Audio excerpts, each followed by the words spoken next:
This is the Average Guy Network, and you have found Home Gadget Geeks, show number 586, recorded on October 5th, 2023.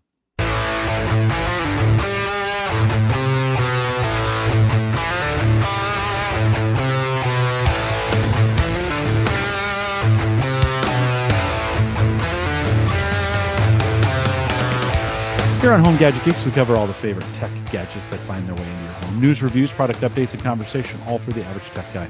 I'm your host, Jim Collison, broadcasting live from the AverageGuy.tv studios here in a beautiful fall is on its way. I'm wearing a fleece quarter zip. I can't wait. It's probably still a little warm for that, but we post a show with some world-class show notes, and we'll have a bunch tonight as we talk about these subjects. So if you're interested in anything we're talking about, you can pick them up out at the AverageGuy.tv. Big thanks to Christian Johnson, who joined me 2 weeks ago, and we talked a little bit about him working on his pilot's license as well as a whole bunch of other stuff, some gadgets to go along with that. And if you haven't listened to that yet, catch up to it. That would be 585. And of course, big thanks to our Patreon subscribers. If you're finding value in the podcast and you want to give back, you can easily do it through Patreon. I think they've had... Bob, are you guys using Patreon at all? Do you guys have a Patreon? No, we do not. I always thought about it, but I don't know. I just never set it up. I don't know. I feel like, I don't know. Yeah, I just never really. Yeah, no, that's right. You don't have to. It's not, it's not a guilt thing. It's not a guilt. They went through a massive overhaul over there, including now, I think, free plans. So I can set up a free plan for listeners who don't necessarily want to donate, but can get contacted and stay up to date with the community. Oh, nice. That's cool. Plus, maybe I'll look into it again. Yeah. Yeah, they're trying to be like a community hub. Yeah. And so it may be where before it was just for paid subscribers. Now you can have paid and unpaid folks, and you can kind of keep track, like have newsletters and stuff through that. I think I need to check it out. But anyways, big thanks to those who support us on Patreon if you're interested in doing that. And I'll be looking into that free plan, and we might do some community stuff over there. Check it out, theaverageguy.tv/Patreon. Well, you heard Bob already, but Bob and Ryan from thinkcomputers.org are with me. Gentlemen, welcome back to Home Gadget Geeks. Always great to have you here. Of course. Good to be here. Good to have you. And we're going to dig in a little bit right away. Well, first, every time I have you on, I like to get a little bit of an update at what's going on with your podcast. And what have you guys been covering? What kind of things, if you were to kind of give a highlight of some stuff that you really like talking about on your podcast, what would that be? Oh, well, we did talk about it. Our podcast is usually on Wednesdays, so we talked about it last night. But in the tech sphere, I feel like we're kind of just in this like lull of like there's not a whole lot of big launches really coming that are super excited. You know, something that is super, you're not really all that excited about, and all the big launches are over for the year for the most part. Yeah. There are some like new cases and some other things like that. Lots of really cool gaming accessories and things. But yeah, I mean, like I said, we talked about it. We're not all that excited about new hardware just because, launch season is done for the most part. What about Ryan? What about Thanksgiving? Black Friday. I know I was on your show at one point. We're talking about that. Are you guys gearing up for that? Then is that kind of the next thing to look forward to? Yeah, personally, I'm looking forward to it because I'm getting ready to make a couple purchases for my system, and so I'm looking at what GPUs are going to maybe go on sale, and a couple other components. So that's something we're really looking forward to. And then obviously leading up to holiday season, we got right after that Cyber Monday. So that's kind of what I'm excited for. And then right afterwards, CES and all of that. But I brought up last night where it might be kind of boring right now, but just think back like 2 years ago, and hardware right now is so available and what we're considering to be affordable, when 2.5 years ago we were just like begging for affordable or available hardware, and how much that's changed since the middle of the pandemic in the early 2020s. So that's the part that I was excited about, right? Is that there is availability and it's affordable, and you can get stuff by just walking into a store or going online and finding it in stock. There is a chance 2024 could be a pretty challenging year financially for the United States. Maybe a global recession is going to be in order here. Bob, as you think about what that means, I know some companies are starting to brace for that already. Are you guys in the work that you do, and as you think about the trends and who's releasing what, do you get any sense from the releases that there's a fear of not as much cash being in the economy to spend on these things? Do you get that feeling at all? Slightly. I think that at least in the like the GPU and kind of CPU space, we see a lot of companies just kind of just playing it safe, and really like segmenting their products for each price point, so they have a product at that specific price point, which wasn't always the case, especially when it comes to graphics cards, and it's just not a ton of innovation. And when you take money out of the economy, you get less innovation. Yeah. So we're just not seeing as much. I wouldn't say that companies, I mean, they're still coming out with products. They're not necessarily not making new products, but I think a lot of companies are very much playing it safe when it comes to the products that they are releasing.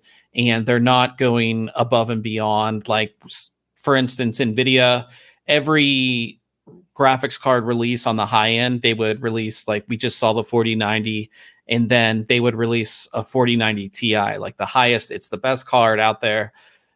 This time they're not doing a 4090 Ti. They announced that they're not, which is again playing it safe because their margins on that card aren't great, and the amount of people that are going to buy the most expensive consumer available card is not a lot. So they're playing it safe to, on that specific product. So you see it a little bit. I mean, we've been hearing about this recession for a while. So it has been a little bit of crying wolf. And I think, for a while, everybody was like, we may skip it. I was hearing that back in the summer, of like, well, we may skip this. I know we said this is going to happen, but maybe everything will be okay.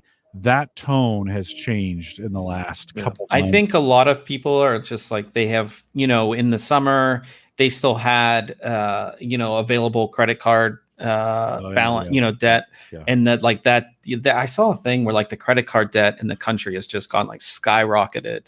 And they're out of available funds, so now they are going to have to cut back and not spend as much and not, splurge on certain items. So I think that's probably what's coming in 2024. Yeah. Well, there was some question. Student loans started again in October. That too. Yeah. So $4 trillion worth of debt out there that begins to get serviced. And that's another one of those things.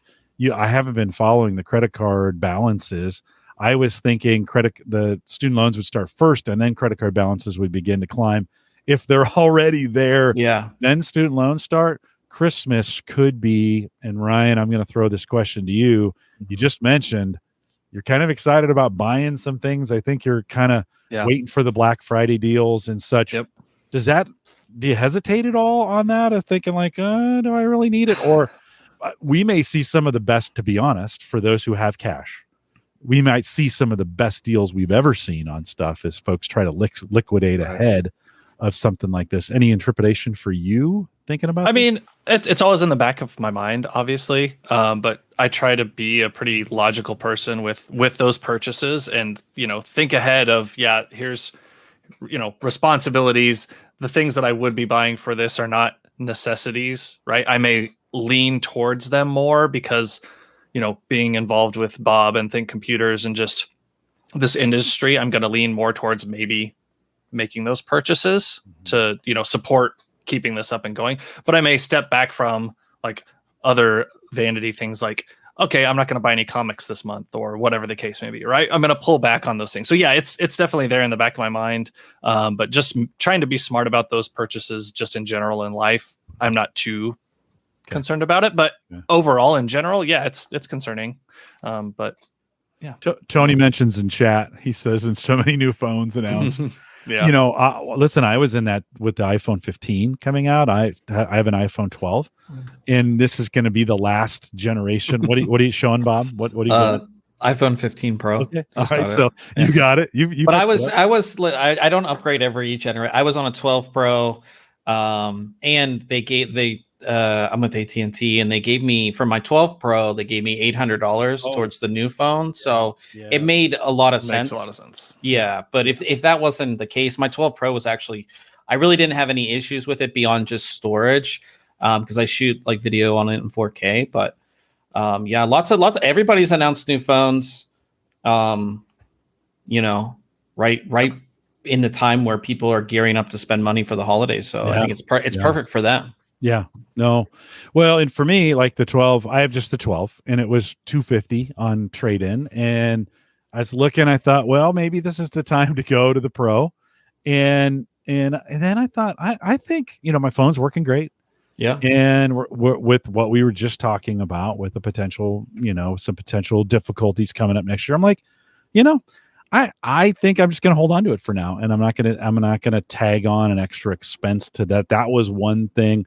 You know, I think 2 years ago, I bought the Mac Mini from a replacing computer. Last year, you guys helped me build this AMD with a nice GPU in it. And I thought, you know what? I think I can skip this year. You know, I don't know if I necessarily need to replace many things. I bought enough last year that system's working great right now. I think I'm going to be able to slide into it. I wonder, you know, others thinking about these things. A phone purchase might be in someone's future, but they may hold off on that like I do. They may go with it.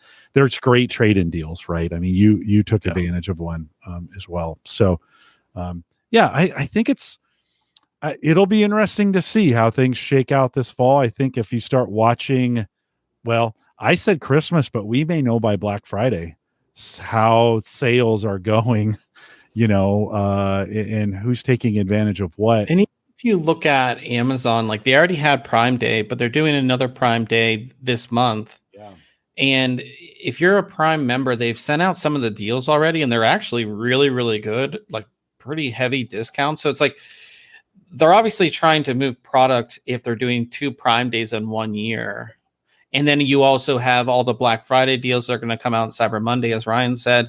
So yeah, I think they probably see a trend of less people spending money. Yeah, they'd see it for sure. Yeah. They and Walmart and Target here in the United States, would probably see those trends happening pretty quickly with such the high volume. Yeah, which such the high volume, which doesn't. Yeah, it's interesting. I didn't think about that second Prime Day. They acted like it was just a thing they'd always planned on doing. Like, hey, look, if you missed it, another opportunity. Hadn't really thought about it in the sense of, you know, we better clear some of this stuff out of our warehouses. Yeah, well, I think that's the thing is that people are being kind of, you know, they're not spending as much, and Amazon can see that, and that's just a way for them to, you know, move product. Yeah. Couple comments coming in from the chat. Brian says, I think I'll wait 1 more year to upgrade my 13 mini. That might be good. I know with my 12, I'm probably on the last year to get a really good trade-in on it. Otherwise, I need to run it to dust and just buy it new. Probably going with that. Tony says he could write a book on his phone fables as of late, doing that. John says, I'll replace my phone every 2 years. I grabbed the Pixel 8 Pro today. Nice. And I think there's a lot of folks on that 2-year cycle, right? Joe says, I think I'm going to order the Pixel 8 Pro for myself and my wife. Google's offering $325 trade-in for our 6s. And I think, to be honest, getting out ahead, if we are going to be heading into a major recession, and you can pay those things off, like good trade-in, pay them off now, have them not carrying extra money on your plan. I think that's a good preemptive strike to this. Get a phone, get through the recession, and maybe a year or 2 or 3. And I think I think maybe what we were talking about is like, at least for me, I thought the trade-in deals were really good too, compared to what they've been in the past. I don't remember because I had an iPhone X, and I traded that in for my 12. I don't remember getting a whole lot of money for it. But with my 12 Pro, I got a lot, and I heard T-Mobile was offering $1,000. Well, depends what it is, and the 13s are getting 600, 700, 800, 900 in there, and they've got some. T-Mobile's doing also some weird things where they only give you the big trade-in if you're on their big plans. Gotcha. So they're like, if you're on, like I'm on their unlimited freedom plan, which is not cheap by any measure, but it's their lower end plan. And they're like, yeah, $250. It's like, yeah, well, maybe I'll hold on. It's working really, really well. And maybe I'll kind of run that thing, to dust. So, well, one of the things I didn't get away with is my wife's changing jobs and she's going to need a new laptop. And so we've switched from Lenovo back to Dell. And so there's some incentive to do that. And to be honest with you, they're all pretty similar. Yeah. So I went over to Dell last night, picked up for like $750. I picked up a Core i7. Couldn't tell you the chip. I'm sure it's some mobile chip of some kind, but it's the 13th gen. Comes with 16 gig of RAM. I was thinking about putting 32 in there, and I thought, no, 16 should be fine for what she's doing. I can always upgrade it. Those Dells are pretty easy to upgrade. But I saw on your site the 14th gen stuff got leaked. Is that right? I'll show that on screen as you're talking about. Yeah, we had an Asian market preview of 14th gen, and we talked about this last night about some of those kind of the processors that we, I guess, consider to be what would you call them, Bob? As far as like, they're always the ones that enthusiasts are gonna go for, like the 14900. They're the standard for desktop CPUs. These would be the standard what you're going to get. So you're at the high end, you get Core i9 14900K. In the middle, you get the Core i7 14700K, and then I would still call it very much middle, but in the middle or at the bottom, you'll get the Core i5 14600K. And pretty much all the details about these processors have now been leaked. So we have all of the core counts, we have their max boost speeds and their default speeds as well. So, but the comparing 13th gen to 14th gen, this is just a refresh. So the architecture is still the same, but you're going to get better efficiency and you're going to get better, what's it called? You're going to get faster speed. So a 200 megahertz bump in overall speeds on each processor, which is kind of what we expect. Sometimes we get 100 megahertz, but it's 200 megahertz, which is nice. They're going to be more efficient, and they will have a better memory controller as well. So if you want to run really fast DDR5, you can go ahead and do that with those processors. When are they due out? Later this month. It's the expected release date is the 17th. Ryan, I cut you off. What were you going to say? Oh, that's all right. I think I was just thinking the wattage savings we were getting on that top end, wasn't it like down from 160 to 120? Is that what that was? 150 to 125. Okay. Yes. Yeah, I knew it was right around there. So yeah, the savings you're going to get on that power is, translates again when we're going into maybe spending more or not having as much of that disposable income. That wattage savings, if you're using it a lot and it's on all the time, it can add up. You guys talked me into going AMD when I was doing this last year. I haven't, you buy that stuff, and then I've totally stopped keeping track of any of those. Where's AMD in this mix as we look at these? I'm assuming AMD will respond with some of their own kind of stuff coming out, but where are they at in this space? We haven't heard all that much, and I think AMD is kind of taking the older approach where they kind of know their user. They released their Ryzen 7000 series, which seems like forever ago, but it wasn't all that long ago. Yep. That's still very competitive in the marketplace. You can build a great system with, even the generation before that, which was Ryzen 5000. You can build a great system with any of those processors. So. And I don't know if we haven't heard much for the next generation of Ryzen really at all. And typically, just like with this story, it's a leak. Typically we see leaks, but I wouldn't expect to see anything from them till next year as far as processor goes. Okay. Yeah, and they did a little different.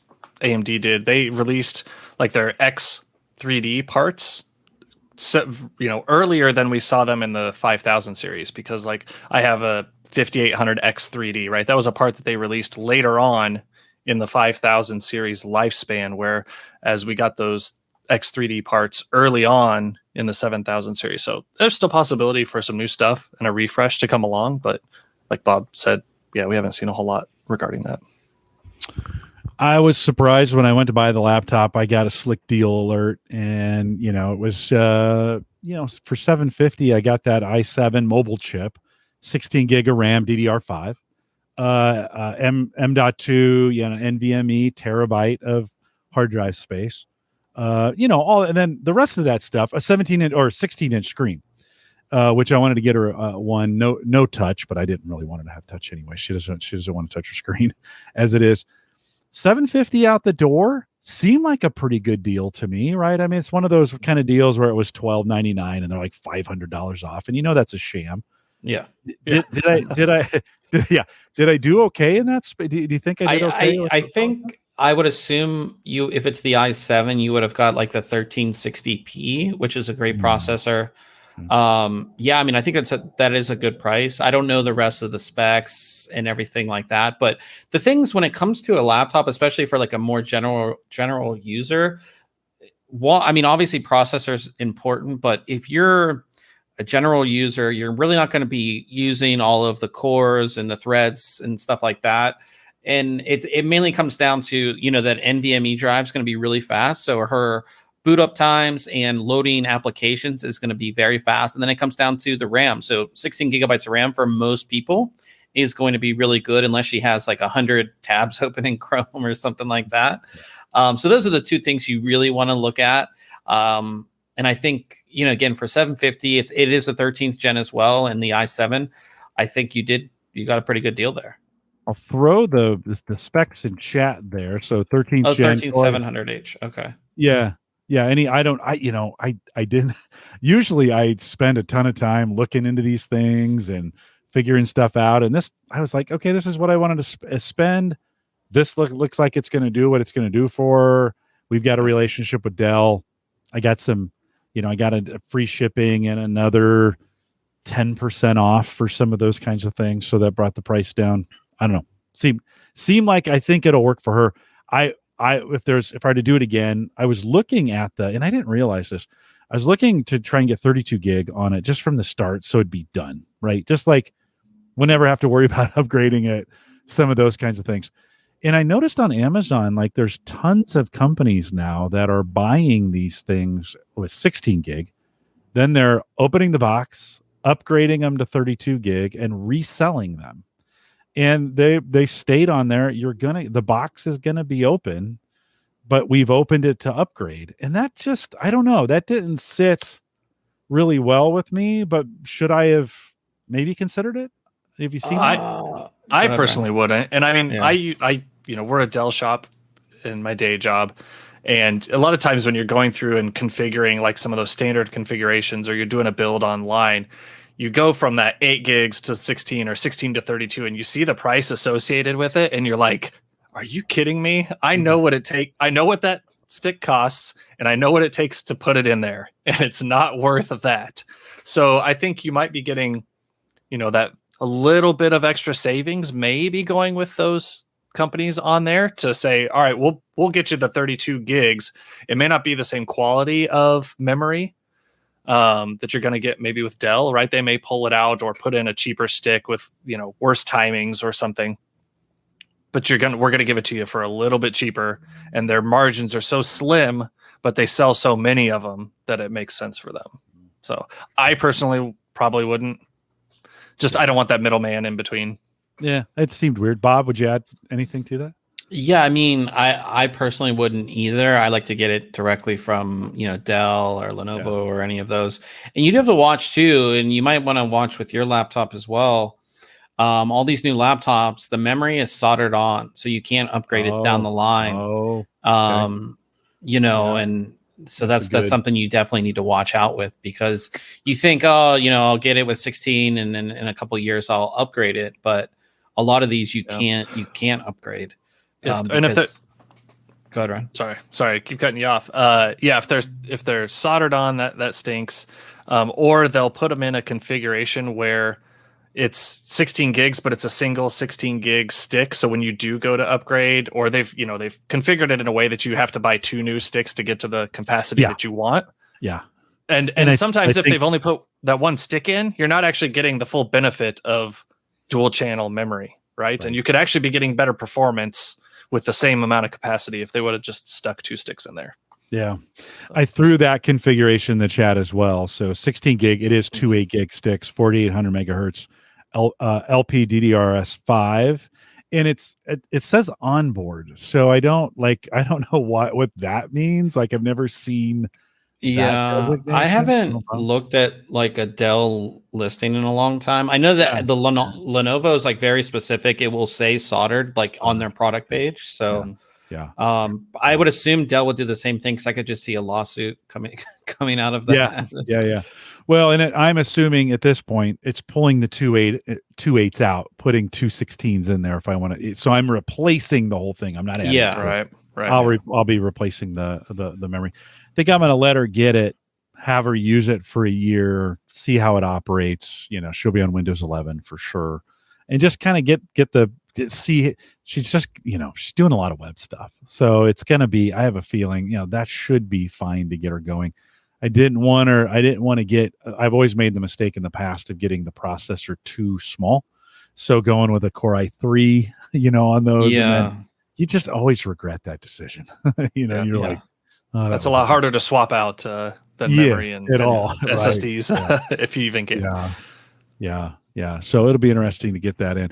Well, it got me thinking about that, and I'm assuming on the Intel refresh, then back to the 14th gen, anybody thinking about buying or building is going to wait, right, Bob? I mean, we would wait till these. At this point, they leaked the specs. Prices, I assuming, haven't been leaked yet, but we're waiting till those 14th gen comes out. Yeah, I mean, I think that this is for desktop too, so it's not, you're not going to see that on the laptop side, but for desktop, we already know the expected release date, which is in a couple weeks. I would wait. And the thing is too, even if you were looking at 13th gen, when the 14th gen comes out, those prices of the 13th gen are going to go down.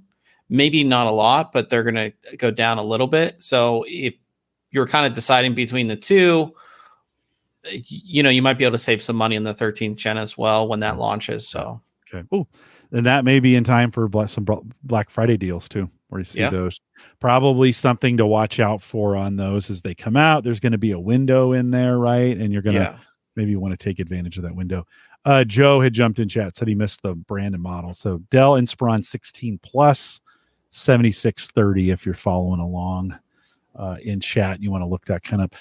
Listen, guys, it'd been a long time since I had bought a computer from Dell, HP, Lenovo. I mean, I built everything. I haven't bought a laptop in, I don't know, 10 years maybe type thing. It's so long. I could log in with my account at Dell, but there were no records. They didn't know anything about you anymore. Yeah. We took all that. Like my first ever laptop I ever had was a Dell. Dell XPS 13, and it was like the original OG one that had like the GeForce graphics card in it, and it was like decently thick and everything. Yeah. Well, I had, there was a while there with the kids and such where we were buying laptops for school and some of those kinds of things, and we got some pretty good discounts from Dell through work, and so it seemed like I was buying stuff from them pretty frequently, but I just haven't. I tell you what, we have a buyback program at work with our laptops where after they come off of warranty and we get issued a new one, we can buy the warranty one for a pretty good price. Last couple laptops I've purchased off that program. So I haven't necessarily had to go after, new. I haven't needed new ones either. So it was the whole Dell website. It's strikingly similar. Like when you get in there, you're like, this kind of looks like it did 10 years ago. Yeah. But what I think way more helpful. Like I think they've learned some things. They don't throw as much of the spamware stuff at you. You don't see that as much. I think there was a big class action lawsuit about some of that stuff too, with a bunch of the brands. All the bloatware. Yeah, a lot of the bloatware. You'll get like one or two little apps or something like that, but they don't put a ton of stuff on there anymore. I'll remove most of it. Driver utilities and stuff. Put what I need on there. And I think she'll be working from home. So it'll be easy to kind of keep track of that. One of the things, and you guys, another story on your site, and one I think a lot of the folks that listen to this show follow a lot of or have done is using and it was an Intel NUC, right? And this was announced, I think, early in the year, late last year, right? That Asus would be taking on that business, kind of taking it from Intel and building it. Do you guys, Bob, do you get any sense from that? Like, do you think Asus, a lot of the listeners of this have bought those in the past. They've used them for routers. They've made little home servers out of them, some of those kinds of things. Do you get the feeling Asus is going to be a good steward of this brand as it cuts over? It's kind of interesting because, I mean, Intel has been in a place where they need to sell off their unprofitable arms of their business, and it's a lot of that's being led by the shareholders. And over the past couple of years, they've changed CEOs so many times, and it hasn't been looking great for them overall. So they're trying to get rid of these businesses. They've sold, I don't know how many different businesses that they've sold off. Maybe they couldn't make the NUC as successful, being that they're such a large company, right? Asus obviously is a company that's very PC focused. They do have some other things that they make, but they're very PC, and their laptop division's massive. Obviously, they're one of the biggest graphics card makers out there, motherboard makers as well. So they're very PC focused. So I think them taking this over, if anybody was to, I could see like an HP or somebody buying the business as well. But it is pretty interesting that Asus did buy it. And I think that they'll do something with it. They'll do something that at least gets people somewhat excited about. That's a problem with Intel too, is that beyond their, enthusiast-based processors, they don't get people excited about their products because it's a big corporation, right? You think of a big corporation and it's just boring, So, I mean, the Intel NUCs, especially like the high performance ones that we have seen that can run games and do all that, the technology is incredibly cool and unique, and it's awesome, but nobody knows about it. I mean, not the normal person doesn't know about it. Even the NUCs, a lot of people don't even know that they exist. So I think with Asus, and obviously what Asus has done with, all of their products, making them like the cool product, and really PR campaigns behind all of that, I think that they can take the NUC forward, and not only just for like enthusiasts like us, but just for like the average person. And I think if anybody was to do it, it would probably be them out of all the companies that are out there. Do you think we're going to see a tough NUC out there? That would be cool. That would be cool. Yeah, I don't. ROG Strix version or something. I do think they'll sell volume in more of business settings with the NUC, but now that they own it, you can see some. We could see a ROG NUC something in the future, or they could. All the tech that's there, that they could put that into other Asus products as well, right? So make it a business where your majority of it is going to, to businesses and things like that. And then you could use some of that tech to come out with like a really cool product for the enthusiast as well. Yeah. That business is kicking off here September 1st. So as we record this, it's October, 1st of October or so.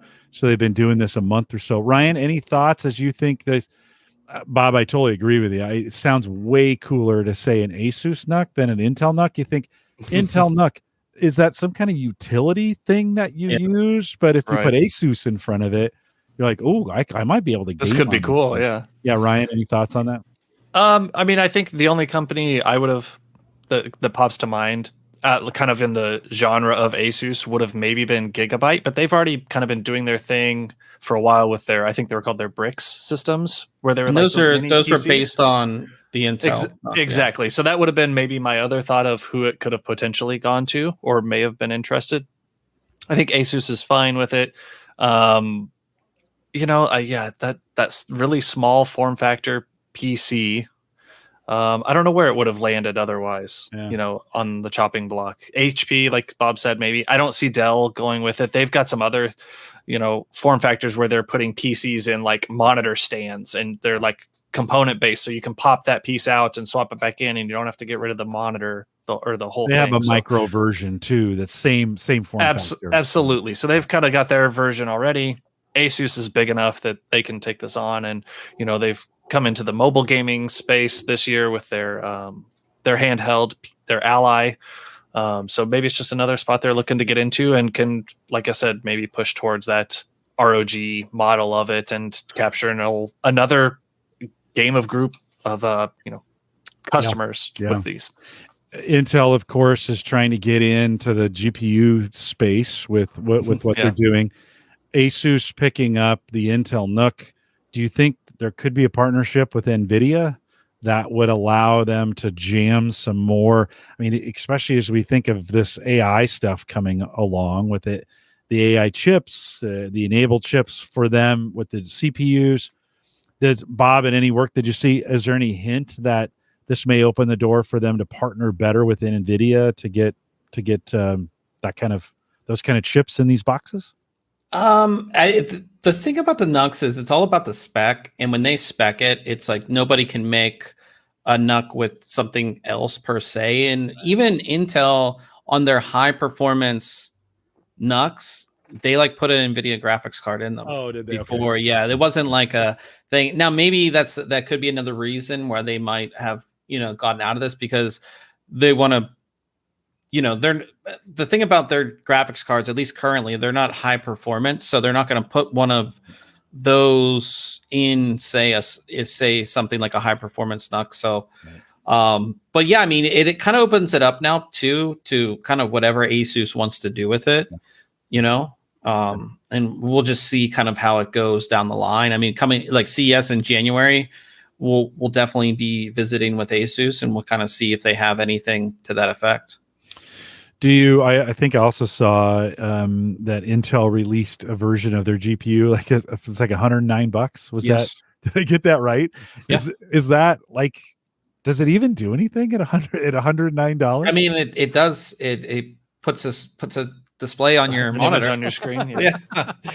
That part was originally designed for OEMs, so somebody to put in a very low cost desktop, and Sparkle, which is somebody who makes Intel-based graphics cards, they decided to sell it as a standalone. It's not for gaming or anything like that per se. It's just to make a very inexpensive desktop that can display YouTube and those types of things. You get additional display outputs as well. Yeah. Right? So multi-monitors is a little easier with, the Dells that I buy at work. They've got 2 display ports on them, right? But if I've got someone that needs a 3rd display and maybe I don't want a daisy chain or something like that, need a little more horsepower for a bigger setup, that's an option with these as well. Last year, you guys talked me into an AMD board, AMD chip. It didn't have a video.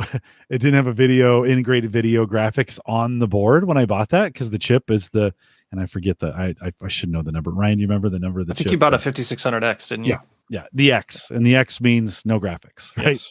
At that point.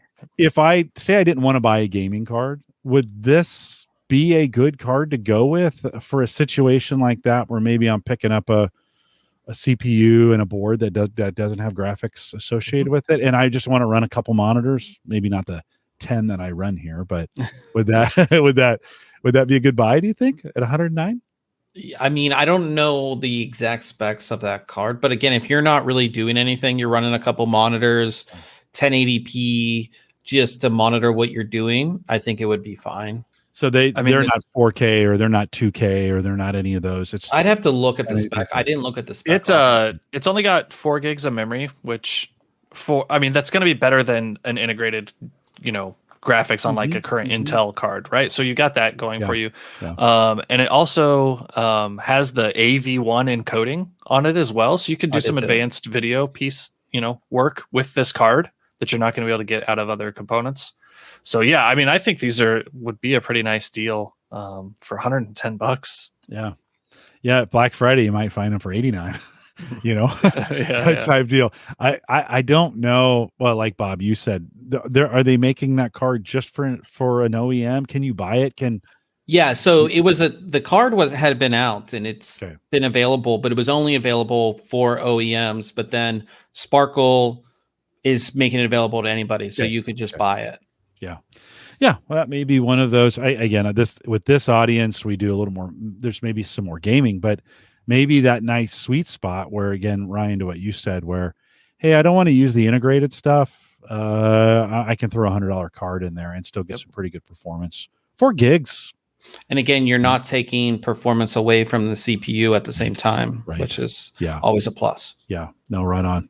While we're talking about graphics cards, and this isn't a new thing, so we probably won't spend a ton of time, but I saw this headline on your site that it looks like Newegg is introducing a graphics card trade-in program. It seems like I can find used graphics cards on Newegg and Amazon in the past. You wrote this article. What's different about this program maybe than what's it's pretty much the same. It is nice that if, say, I want to buy a new graphics card and I have an older card in my system, I can put in the details on my graphics card and it will give me an offer. Sort of like Carvana, I guess. It's kind of like the same type of thing, which is kind of nice. So if you're in the market for a new graphics card, you can be like, okay, how much will they give me for my old card? And the process seems pretty easy. Basically, they give you an offer. You don't get that taken off of your order. So like if your new card is, say, like $849, you pay $849. They ship you I don't know if they ship you the box or they just give you the label. They'll give you a label that you print out and you send your graphics card back. They inspect it and say they'll give you $350 for the card. That will go back on your original purchase medium. I believe you might be able to select like if you want it as a gift card or something too, but it would just like go back on your credit card or your debit card. So the process seems pretty easy to do. It follows the same phone model, right? It's now where they're charging you the full price, and then the once they receive the product, then it comes off. Yeah. So it seems pretty easy. If anybody would do it, I think it would be Newegg. Just makes sense.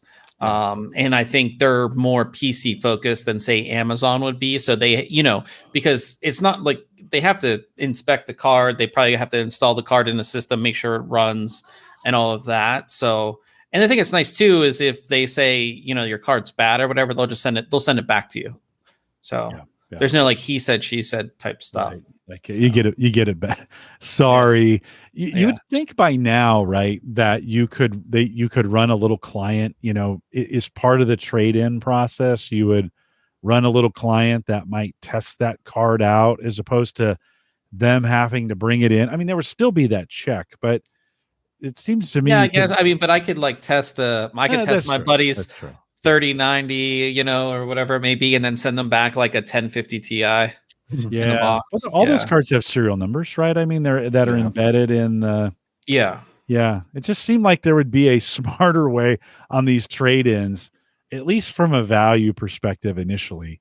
Like, test that thing before, especially with all these, and it's probably not as prevalent as it used to be, but with all these miners just driving these cards into the ground, you would think there would be a software test they could run first before the user even sends it in to be like, okay, how worn out is this card?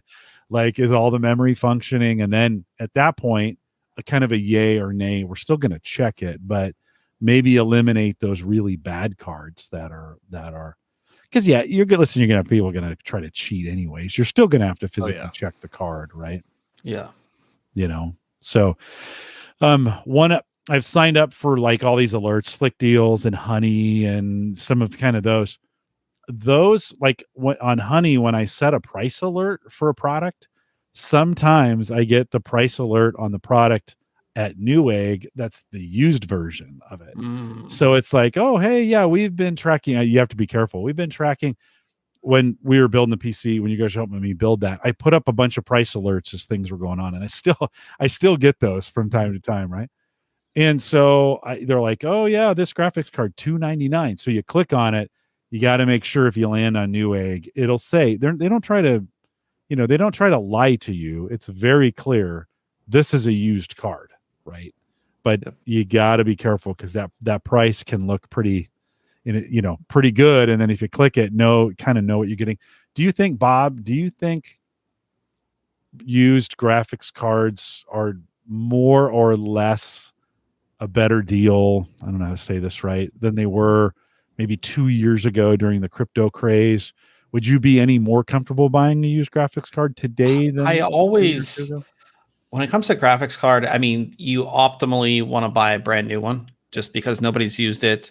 And even these used ones, I mean, you really don't know what they've been through per se. Crypto cards, you can kind of tell a little bit if you dig down and you can kind of see. But regular gaming cards, you don't know what they've been through. If you're buying it from somebody like Newegg, you would trust it a little bit more because they've obviously taken it in and tested it. I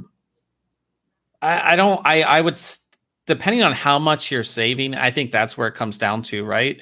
If it's like a $50 difference, I don't think I would rather get the new card than say $50, right? But if it's, you're looking at something like a 30 or 4080, 4090, and you're going to save $500-$600, then it could be worth it at that point for a lot of people, because that $500-$600 can go a long way towards different upgrades that you could do, or just saving you money in general. So, it kind of comes down to how much am I saving by buying the used one. Mm-hmm. Ryan, any thoughts? So not necessarily with GPUs, but I was looking at this, I ran into the same thing of, I'm looking to build this other small form factor system using a GPU or a CPU that isn't a current model. So I'm looking for an older motherboard, and I came across this at Newegg and found a price discrepancy between one vendor and then Newegg. And I was like, I'm going to buy it from Newegg because it's like 2/3 the price. And then I saw, it's refreshed.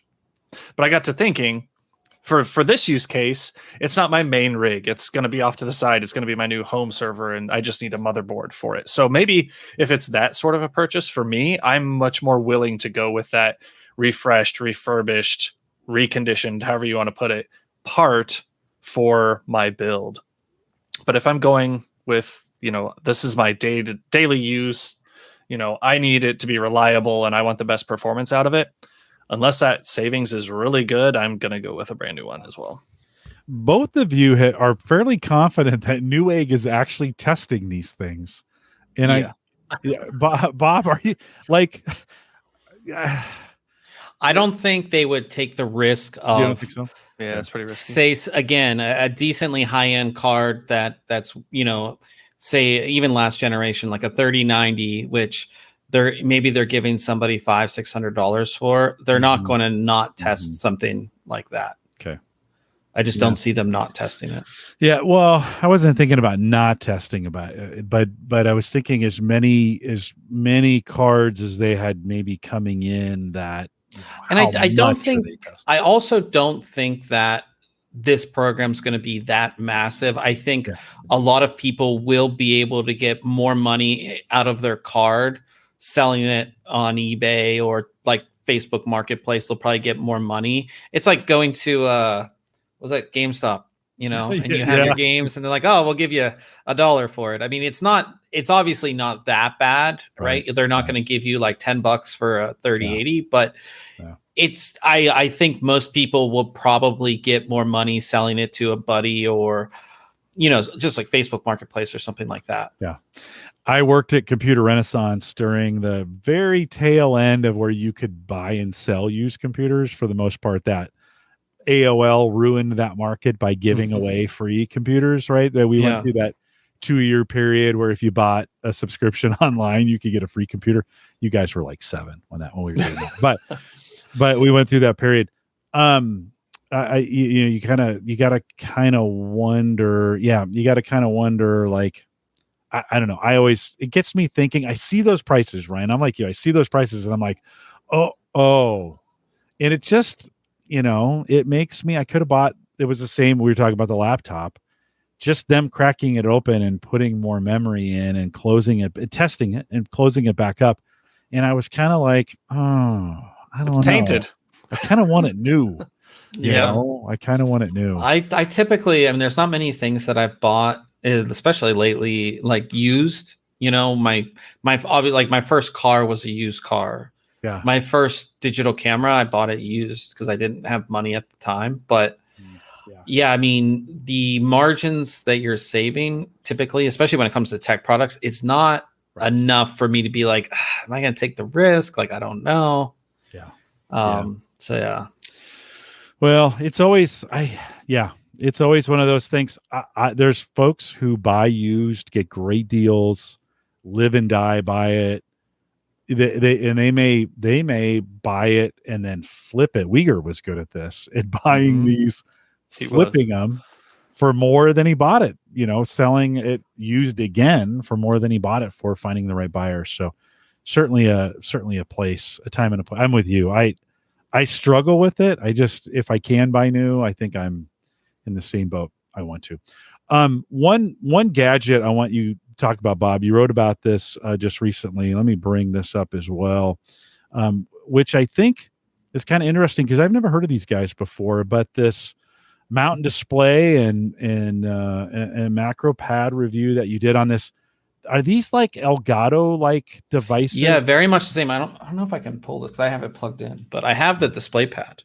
Here, let me make you full screen. Yeah, so basically it's a little keypad that has little screens in it, and these screens are buttons. So as you can see, I have them for shortcuts like all my Adobe programs, Firefox, Chrome. I have like my FTP client, some game stuff, Spotify. And it's really cool. It's just like I can quick launch any program with this, which is really cool. But on top of that, they can you can customize these to do whatever you want them to do. So I just have them to like launch programs, but you can also have them to do things within like we're on a live stream, like, put something up on the screen or change different things. Or if you're playing games, you can make it do a macro, which is a bunch of keystrokes at once. You can do a bunch of things with it. They're really cool. It looks super cool sitting on my desk, but it is functional as well, which is the best thing. It is cool to get stuff that looks cool on the desk, but it's incredibly functional, and it's just a great little gadget to have if you're into something like that. The micro, is it the micro that has then the actual buttons? Yeah, so this is the display pad, obviously, because it has like displays for the keys, but the macro pad is just like a keyboard. So it's 12 keys, like 2 rows of 6. They're mechanical key switches like you would find in like a gaming keyboard. And there's no, you have to program them. So they're just M1 through 12. And again, same thing, you can program them to do whatever you'd like. The software is really easy to use. And yeah, it's just a nice little thing, especially because like, my keyboard's all right size, but a lot of people use the smaller 60%, 65%, even 75%. And if you're, I always say like Ryan playing like an MMO where you need a lot of macros and other buttons, it's a nice little add-on to have, which is really nice. And they're really well made.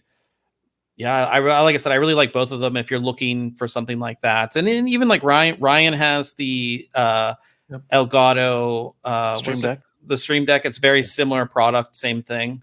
And there's a bunch of companies that make these different ones, but these ones from Mountain I do like a lot. Price wise, is this similar price as the Elgato? It's lower price. How many keys are on yours, Ryan? 15. So mine's 3 rows of 5. Okay, so this has 2 rows of 6. So he gets a couple more keys, but this is significantly less expensive. But the thing with the Elgato, which makes it a little bit better, it all depends on your use case, but like the Elgato has a bunch of plugins for a ton of different applications, where they have like stuff built in for like editing programs and YouTube and Twitch and things like that. But the library of actions and things you can do is a lot higher on the Elgato. So that's the difference. But I do for me, like I don't need all of those plugins per se. Like it has all the stuff that I need to launch programs, and I do have an editing tab set up that has all of my like editing stuff for editing videos and things like that. So works pretty well. Our church uses them. You can, if you go back to the tech area, they've got 3 or 4 of them lit up for all the various camera shots and lighting and some of those kinds of things to be able to do those easily. Ryan, did you look at this? And if you were, because do you have a Stream Deck? Is that what the Elgato Stream Deck? Would you stick with what if you were buying again, would you consider a cheaper one that may not have as many functions? So the thing I like about the Elgato, and Bob kind of hinted at this, was their plugins piece, but Corsair's been good about this. Elgato was a separate company. Elgato's owned by Corsair now, right? So there's this whole ecosystem of products and integrations where if you're you've decided on Corsair and Elgato as your ecosystem, like my 2 lights that I have here are Elgato lights. And so I've got very easy integration to the Stream Deck. So if I just pop this button and I turn off my lights real quick and then I pop them back on, right? There's all these integrations for all of their components. My microphone here is an Elgato microphone, so I can adjust, when I'm streaming. So I would probably personally stick with Elgato and Corsair's ecosystem because I've bought into that, and I'm so, I guess, sunk cost into that ecosystem that to change to something else would, just fragment my setup. Yeah. Bob, I'm assuming they set one for you for review and you're going to probably hold on to it for a while.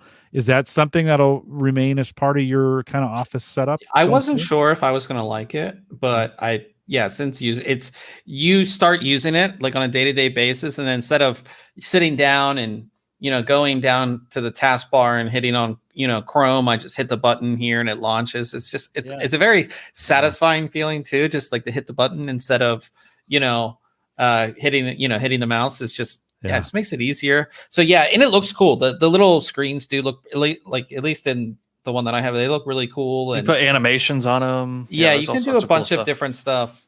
So it adds to the setup, which is nice. But it is like the function. If it wasn't functional, I don't think I'd have it sitting on my desk, but it's very functional. So this is I think you've got some pictures. I'll leave the link to the review in the show notes for folks if they want to go look at it. But what I'm showing on screen right now, I'm assuming this is the software setup for it, and you kind of have complete control. Is it? I have this saying that sometimes options equal confusion. When you can configure everything, you actually configure nothing because it's too hard.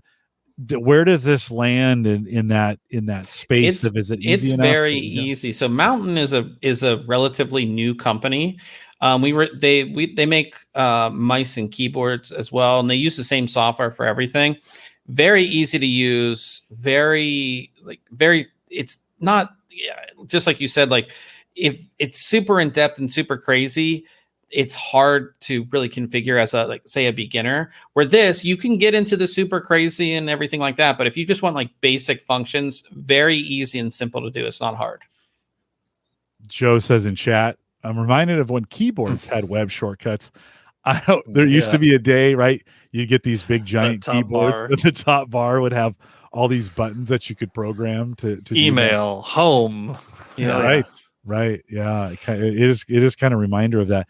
I built home automation using Home Assistant, and I've got a Surface. I have my Surface Pro 3 that is kind of become just the dashboard. It just runs the dashboard for it. So all the lights and stuff. This seems like like a home automation dashboard for your computer in some ways. These have been around. These aren't new. These have been around. Elgato has been around. I don't know, Ryan, how long do you think you've had your Stream Deck? A couple years, right? 3 or more years, probably. Yeah. But it is one of those kinds of things where you start thinking we have enough things going on screen now that are fairly complicated that can be put in some kind of formula, something, right? A macro, right? That's the word I was looking for, macro. That may be super convenient to be able to. Well, the thing is, too, is especially the Stream Deck. I mean, that's why it's called that, is because if you're streaming Ryan's streaming or I'm streaming or we're doing a game stream, I don't want to have to minimize my game to adjust something or change something. I can just click right here and it keeps me engaged either with my audience or with the game I'm playing. It just makes it so much easier, especially, for a lot of things. It keeps you engaged with whatever you're doing. Yeah. Well, and I guess I was trying to get to the point of it doesn't have to necessarily be gaming anymore either. I've got some processes at work that I'm doing now on a fairly regular basis that are fairly repetitive, where that Stream Deck would be nice to be able to just go boom, boom, boom. It brings up these exact things that I need. Right. And then I can kind of go right to work on them. And you kind of think, Jim, it saves you like 7 seconds, of clicking. But if you think that 7 seconds over a year of time, it saves you. Right. Yeah. Yeah.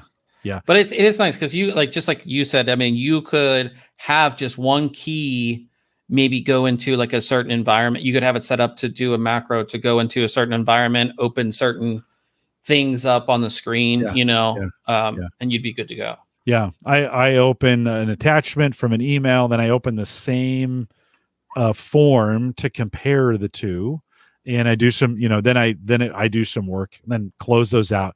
The fairly repetitive tasks, but they would be nice to have, like, click that button, it just opens up, or it opens up a browser with already predetermined tabs that are ready to go. Yeah, you can do that with this. Yeah. Ryan, anything else you'd add to that? No, they're very handy. I mean, I use it every, Wednesday and then like multiple times throughout the week, depending on what I'm doing here. Bob, what was the retail on this? It's in the review. Remember? I believe let me see. The display pad is more expensive because you have the display, screen, obviously. Yeah. So display pad is $79.99. The macro pad is $39.99. I would say the better deal is the display pad, just because it has the screens. And if you compare it to the price of the Stream Deck, which is what, $150, right? At least, yeah. Yeah, so pretty substantial difference in price compared to the Elgato. So again, it all depends on your use case, but I think that if you're looking at the two and you don't need as many options, you're mainly just looking for shortcuts or macros, I think DisplayPad is a great option. Okay. Well, it's another option. Are there others? Have you seen others like this? I thought Elgato kind of had the Stream Deck had. There are others. They're not as popular. Right. But there are others out there that make similar. There's one called Loop Deck, which didn't Logitech just buy them? I think so. Yeah. There was one called, some different controls, not just buttons, but sliders and knobs. A big knob. Yeah. Knob. And there's a bunch of, and there's like a lot of custom ones because custom keyboards are really big. So there are some like smaller companies making like very customized ones and things like that. But I would say, Elgato is probably the biggest one that's out there, and the Stream Deck. Yeah. Before I saw that, I was like, somebody else is doing this. Elgato has such a hold on that. Well, in good in some ways, because you mentioned the integrations to them. When you're a leader in the market, you get more software development, you get more people writing things. Ryan, is there an open source community for that where there's open people writing things that you can use from a macro standpoint or from a integration standpoint, or is it all closed? It's more closed off, at least from my experience. Isn't there like a store or something like that? I pulled it open. There's like a whole store with like a Discover tab and plugins and icon sets, right? So there are some of those things, and there are people that do these. There's Spotify integration, and it's not necessarily done by Spotify, but this other person, or audio mute options and things like that. So there's third party pieces. There's a whole section in here: smart home, productivity, lighting, engagement, developer tools. So the list goes on and on for what you can do with these. Well, then all of a sudden you're making a decision. Do I want the home automation on my, on my touch screen so I can do it there, or do I have it on the Elgato so I do it there? Could I do it on both? And you get, again, options equal confusion. And sometimes then you're like, okay, where did I put that thing? I don't know about you guys, but as I've been doing more and more home automation, I've put home automation routines into things And then when you need to change them, you're like, what did I do that in the app? Did I do that? Where is this running? Did I do it on the A Lady app? Is a Google thing doing it? Is there right? You almost need to keep like a spreadsheet of all the lighting functions and how you set that stuff. So yeah, it can be a little crazy. Guys, as we wrap it up, Bob, I want to ask you, as you think, we kind of mentioned, hey, Black Friday's coming up, Christmas is coming up.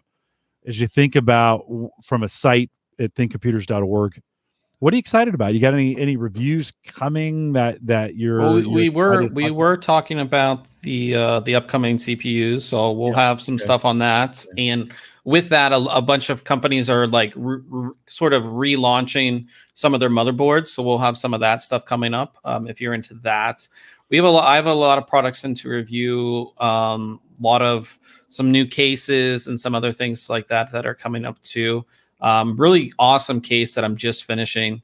It's right there. It's huge. It's like if you're like an old school person, want a ton of storage and ton of options, this is a great case. And I'm gonna write it. I'm almost done writing it, but I'm gonna write in the review. They used to make them like this. They don't make them like this anymore. So it's a really great case from Be Quiet. So that's gonna be on the site next week. So that was pretty cool. But yeah, I mean, as I said, all the big launches minus the 14th gen stuff that's coming out, all of that stuff, it's over till next year for the most part. So as far as like being incredibly excited about stuff, it's just kind of here or there little things. But we always have good stuff coming up the holidays. Lots of great products, and as Ryan said too, lots of availability. So if you are somebody who's looking to build a new system, it's the perfect time because you don't have to worry about, are they going to really release the next thing next month, or none of that stuff's happening. So this is the perfect time. So if you buy either Intel or Ryzen, it's going to be current, and if you buy AMD or Intel on the graphics card side, it's going to be current for a while. You're not going to see a new card just come out of nowhere. And you're not going to be like, I should have waited to get that. That's not going to happen. So one of the things you guys do that I think is one of my favorite things, and I think folks that listen to this show would like, is Case Mod Friday, right? Did I get that right? And what's the best way? Like, how do I go to see or what's the best way to be alerted when you put that out? It's every Friday. Just check the website every Friday. If you go on the site, and at the top there's the menu that says articles, and then if you hover over articles and then go down to Case Mod Friday, it's right there. And I mean, we've been doing Case Mod Friday. There's hundreds of them. Yeah, there's hundreds. So you can just scroll through for hours, looking at these case mods. And new one tomorrow. Like yeah, we have one coming up tomorrow that will be on the site. So. And that's the one we featured this past week. A guy who built a custom desk for his PC, water cooled, like a live edge desk that he has done, and yeah, just really cool stuff. And we try to feature a bunch of different people who are like in the modding community, and just to give them a shout out, and obviously just check out really cool work by people as well. So it's the thing we started. I don't know how long ago we started. Probably at least 5 years ago, Ryan. Oh yeah, it's got to be. Yeah, we've done for a very long time. They're cool. I would never do this, but because I just don't have that kind of talent or patience to be able to go through and you guys don't give yourselves enough credit. I think it's just I'm in the same boat. I built this PC, which is not water cooled. It looks kind of cool, but it is liquid cooled. It's an all-in-one. Yeah, it's an all-in-one. It's not custom water cooling. I leave that to Ryan. Mainly just for the downtime. I don't like to have a lot of downtime. I have a lot of work to do and things to get done. Eventually, well, maybe, but yeah, it's really great to be able to just showcase what's possible with a PC. And I think for a lot of people, it gives them like inspiration. Like they were thinking about maybe building in a certain case, or they wanted to do something custom. They can go to our Case Mod Friday section and just see what people are doing these days with PC components. Yeah. Yeah, and it's super cool.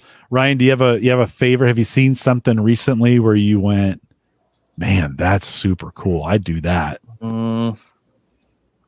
Recently, no. I mean, I like the simple builds. I don't like theme type builds. That is what I kind of call them. Sometimes there's a theme build where it's like, a game that's coming out, so a builder's been hired by the game company to do a build that goes along with it. I like the clean builds. That one's pretty nice. Yeah, this Pro Art build. Yeah, that is amazing. This is our buddy Stuart at GGF. So every time we feature one of his, they're amazing. It's funny because there's a lot of really nice custom water cooling here. He's got this monoblock here that's cooling his CPU, but you can see here there's no tubing connections from the front. It's using their new stealth tubing. So there's actually connections that go through the back and get that liquid to it. Yeah, let's see. Did you guys have pictures of the back? I don't think so. Yeah, no. I don't think. But it uses the holes in your motherboard as your input and output. Yeah. But the GPUs are not liquid cooled, right? A lot of times when you're liquid cooling a system, it's all those components that are putting off the heat. But in this build, chose to go with air cooled Pro Series graphics cards. But just the color schemes that people put together, the custom cutouts there for those screens behind that gold metal, showing the stats of the system at the moment. Just really awesome. Yeah, I mean, we showed a case yesterday from EK that they released or are releasing, and they're only doing 700 of them. 777. $2,600 for the case alone. Yeah, just the case. Just the case. Yeah. It's all milled aluminum. It's really nice looking. Yeah. There's some cable management channels that have been milled with like a ball head, and just it's very nice. And our buddy Dave apparently has one that he's doing a build in. I found out. Nice. So it's I just like dust would ruin it for me. Like they're so beautiful, right? Yes. I would want to put them inside another case. Yeah. Just so they never got dirty. You got to clean your PC out every week. That's all. You guys also from time to time. I see this on Facebook. I think mostly Bob. I think is this you posting the disaster cases?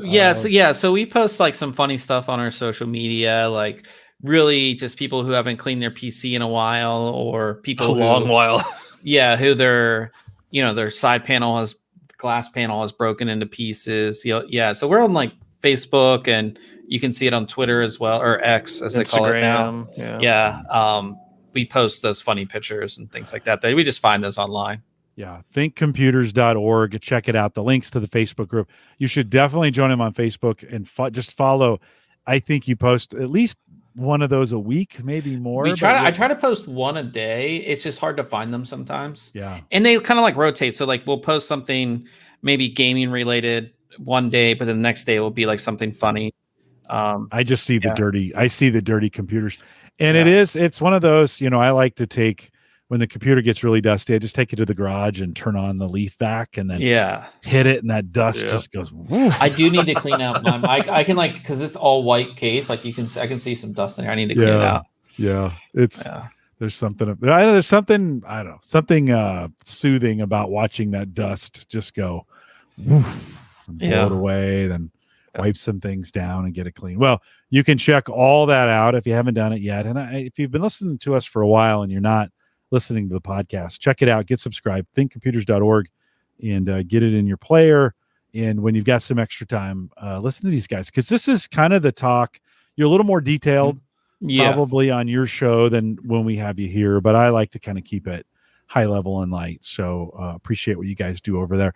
And you're live, right, on Wednesdays? You continue to be Wednesdays live? at 5:30 Pacific. Okay. 8:30 Eastern. 8:30 Eastern. Yeah. Ryan always messes me up because he's not 7:30 Central. He's Central. He's with me. He's just south. You guys are in the Central. Just south of me. Ryan, as close as you live, we should probably see each other a little more often. Just the once so far. So I know. I'm headed that way. I'll be in Kansas City tomorrow. So, all right. But you're another hour? 2.5. 2.5. 2.5. Yeah. It's just enough, but we should probably see each other. Bob, Ryan, Uyghur maybe, or no? You see Uyghur in Omaha. I never see Uyghur anymore. Not anymore. He's a busy man. he's too busy for me. You know, he wrote me off. He's just like, whatever. I'm jealous. You guys are still friends. And yeah, I mean, so far, one of these times I just, Ryan's going to get sick of me one of these days. Well, so, yeah. Bob, the good news is Ryan's had his kids and they're old enough now that he knows what he needs to do. Uyghur's in that magic spot where the kids are super needy and he's trying to be the perfect dad, whatever, blah, blah, blah. Right. So he's doing a good job. I follow him on Facebook all the time. I stalk him on Facebook all the time and he's doing well. I do ping him from time to time. Hey, you want to come join me for some shows? And he always goes, no. So we should next time we come on, he should come on and be like a big reunion. Yeah, no, for sure. I'll see if I can snag him. We'll have to peer pressure him to come back on. No, for sure. You guys doing CES? Should we plan a post CES again? Maybe we can do a post CES with you guys and I can get Uyghur to come back. Yeah, that'd be great. Yeah. We'll be there. We'll work on it. Well, on our way out, if you guys can hang tight for 1 second, on our way out, just a reminder, we're live every Thursday, 8 p.m. Central, 9 Eastern, out here at theaverageguy.tv/live. Lots of content available for you. I think I've got some shows. Dave McCabe is actually coming next week. We're going to catch up with him, seeing what's going on there. And then I've got 2 vendors. I don't know if that's what we call them, but I've got 2 companies coming to spend some time talking about the technology. I got away from that for a while. And then recently I've been having folks reach out to me and say, hey, we'd like to get so-and-so from this place on. Are you willing to talk to him? And I'm like, yeah, I need a friend. So why don't you? Uyghur left me. And so we've got a guy from Smart Rent coming on talking about using smart technologies for landlords, how they can use that, not in a creepy way, but how they can use that to help manage their rental property and some of those things. And then some guys coming in from Detached Reset Solar. This is kind of interesting because we're far enough along on the solar journey that solar panels, we have panels out there that already need to be replaced, right? Or you're having roof work done, or you need them cleaned, or you need them repaired. And these guys are talking about now we're far enough along. How do you reset these? How do you refresh them? If you're going to take them down to do some roof work, how do you do that? Everything to this point's been installs, but now we have to think about maintenance kind of going forward. So I got a couple guys, Hunter and Hom, coming on to talk about that here in a couple weeks. For those of you guys who joined us live, Joe, John, I saw Brian out there. Jay was jumping in. KDJ a little bit earlier. Tony, thanks for coming out and joining us. We'll be live again. Did I say next week? Yeah, Dave McCabe next week. Thanks for coming out. With that, we'll say goodbye, everybody.